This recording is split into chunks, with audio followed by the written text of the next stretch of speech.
If wine at 5 p.m. has become your coping mechanism, but it's also making you feel worse, you are not alone. I used to look forward to that first pour as long as I did not have a raging hangover that day, and then hate myself by either bedtime or the next morning. So, in this video, I'm sharing 3 powerful ways to break the wine after work cycle without feeling deprived or like you're punishing yourself. Tip number 1, identify the real trigger. It's usually not the wine, okay? So for a lot of women, 5 p.m. isn't about the wine. It's really truly about the relief of the day, right? That time of day is known as what I like to call the witching hour. It's when you're tired or overstimulated and still expected to show up for everybody else, right? So start by noticing your patterns. This is key. Patterns tell you a lot. So pay attention to them. So what's actually triggering the craving, right? Is it stress? Is it loneliness? Is it the need to transition from work or to home, right? Wine is just kind of that shortcut that you've been taught to take. Not only that you've been taught to take, but it has also become a ritual. It's become a habit that is your ritual. Like the ritual is the habit. Those two are really, they kind of are the same thing, right? And the thing about alcohol too is that it's one of the most highly addictive substances out there on planet Earth. So then you do get into this dependency of it, right? So, and with this habit slash ritual, it just becomes worse and worse and worse. And you need more and more and more just to kind of even you out and make you feel that escape that you need, right? So we have to disrupt this pattern in a small way. You know, you can change locations, you can go outside, pause before you pour.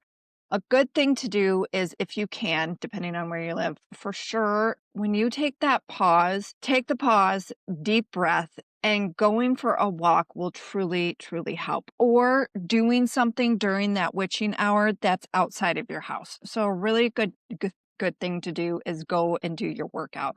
A lot of people do their workouts in the morning time. This is where you have to look at your schedule and reeval of what's going to keep you occupied during that time. So if you can switch your workout in the morning to the afternoon, a world of difference will help you, especially in that witching hour. Even if you just do that a couple days a week, depending on your schedule, that will help. If you have children, maybe go out to eat instead of being at home when that hour hits you. Maybe take them to the library during that time, but you really have to again figure out and disrupt that time of the witching hour to keep your mind busy. Tip number 2, create a replacement ritual that you actually like and that works for you. Okay? So I will name a couple, but again, you have to find something that works for you. This is the thing about sobriety. And it's this journey is so personal to the own person, to your own personality, your own lifestyle, right? And where you really are. And in my book, I really truly make it your decision of what works for you. So in these videos, it's really going to be tailored to you because that's how I coach. So this is the thing. The habit isn't just mental, it's also too physical, right? The glass in your hand, the motion, the movement, the when you're cooking, right? Do you drink while you cook? We are not just trying to remove something here, we're replacing it with something better because when you decide to quit drinking alcohol, you are not this isn't a punishment. And I know that a lot can feel that way, but it's not. You gain so much more than you lose. So some ideas to replace that has worked for myself when I quit drinking over 13 years ago and many of my clients. Try a sparkling NA drink, okay? Sparkling water, try an NA drink, right? If those don't trigger you, and a wine glass. I still kept some of my wine glasses. They didn't trigger me. I always believe from drinking from a pretty glass. And if that does not trigger you, then go ahead and do it. Maybe throw out all the glasses you had and buy yourself something new. Okay. So there's no association with that glass for you. You can try to listen to a podcast during that time. Again, a walk, solo dance break, dance parties really help, or 5 minutes just to really breathe and do some breath work. Breath work really, really, really helps. So don't aim for perfection here. I don't ever want anybody to aim for perfection. Sometimes too, if you look at it, if you've tried to quit drinking over the past 6 months, I'd rather focus you, and you've had a couple slips, I'd rather focus you on the days you didn't drink than if you had a slip. Because keep in mind, some people have been drinking for 10 plus years. So it's going to take some time for you to not do that extremely toxic habit. All right. So just aim here to connect with yourself and replacing into this new habit, right? Tip number 3, bookend your day with intention. How you start your day and how you end your day has a direct impact on how you're going to show up at 5 p.m. Okay.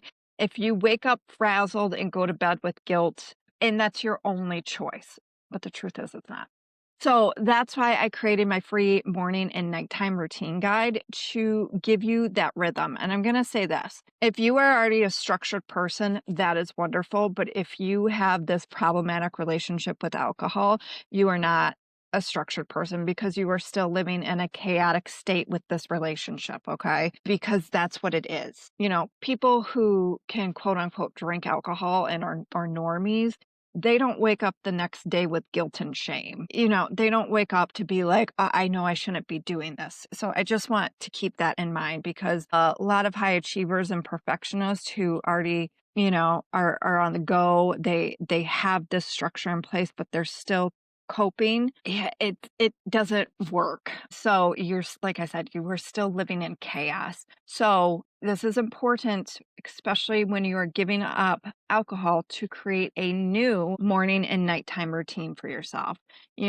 and it will ground you in the calm, and how you start your day really, really, really matters, because that's the control you have over the day. Other factors are going to come into place, but how you start the day sets really that internal kind of path for you, as well as how you end the day, right? Of what you can do. So even if it's just getting through a day not drinking, congratulations, right? So this is structured I used in my own early sobriety, and I still lean into it, 13 years later. You can find it on this channel of my free morning and nighttime routine guide. Okay, you can download it for free. So check it out and let me know how it is, how you have worked for it. So that's really the best place to start with that. Bookend your day and set yourself up for success. So breaking that 5 p.m. wine habit actually doesn't take superhuman strength. Like, and I'm serious. And I got that from a lot of people in the beginning when I quit. It was like, well, you're so motivated. It has nothing to do about motivation. It really has to do with how you want to show up in this life and how you want to feel, right? And it's going to take a couple small shifts, but it can be done with intention to help you along the way. So again, notice your patterns, replace the ritual, build a routine that supports the version of you that you're becoming and want to become. And just remember, you're not bad at moderation. You're just ready for more than wine can give you. Okay. The moderation game is a big, huge trap, especially for people who already have problematic relationships with alcohol. That's a video for another day. So let me know in the comments, what's your hardest time of day to stay on track? I love to hear what's real for you.